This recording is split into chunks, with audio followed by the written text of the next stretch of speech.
Mais d'abord, tout réseau confondu, nous disposons aujourd'hui de plusieurs centaines de chaînes de télévision. Et votre télécommande peut faire de vous le directeur de vos programmes. Musique, cinéma, info, résultats sportifs, tout voir, tout revoir, programmé à la carte. La télévision n'est plus un simple récepteur.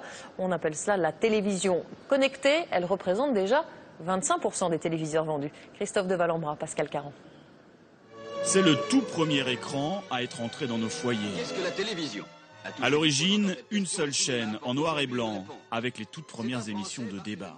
Le revenu imposable n'est pas ce que l'on gagne, mais c'est ce qui est déterminé par les lois fiscales comme devant subir le prélèvement de l'impôt. 60 ans plus tard, voici la télévision d'aujourd'hui. Une réponse un peu plus directe.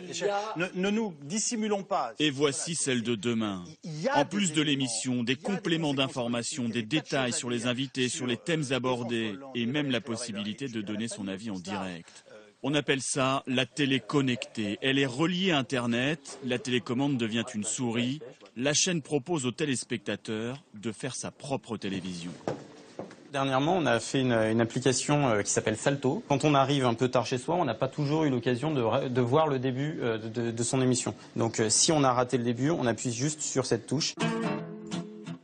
Et le programme redémarre au début de l'émission. Il y a deux façons de voir les choses. Soit on propose déjà un nouvel accès à nos programmes, donc ce sont les mêmes programmes mais consommés de façon différente. Soit on essaie d'enrichir nos programmes, tels qu'on l'a fait déjà sur Internet auparavant. Pour obtenir les résultats sportifs des JO de Londres, par exemple, ou avoir des détails sur les performances françaises. Mais la télé connectée, c'est aussi prendre la météo, ou revoir les journaux télévisés quand on le souhaite. Et même, pourquoi pas, les réorganiser à son goût. C'est ce que propose déjà cette application pour une chaîne info américaine, faire son propre journal.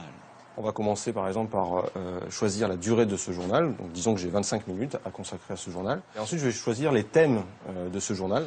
Par exemple politique intérieure, les affaires, le sport. Le téléspectateur est vraiment au centre de la proposition, tout en gardant le traitement éditorial de la chaîne qu'il a choisie. En quelque sorte, les chaînes deviennent des viviers de programmes dans lesquels on puise à loisir. Donc voilà le programme des Zouzous. Non seulement on me propose toujours la chaîne en direct, mais tous les programmes qui constituent la chaîne, c'est cet épisode qui m'intéresse, et tout d'un coup, il apparaît sur mon écran. Les sociétés qui développent ces applications ont le vent en poupe. Les possibilités sont innombrables avec Internet, mais la télé connectée restera sans doute dans son rôle de télévision. L'écran suppose un usage qui est spécifique à la télévision. On ne croit pas trop au fait que vous allez demain faire votre virement bancaire depuis une télévision. Pour l'instant, la télé connectée n'en est encore qu'à ses balbutiements, mais elle représente déjà un quart des télévisions vendues en France.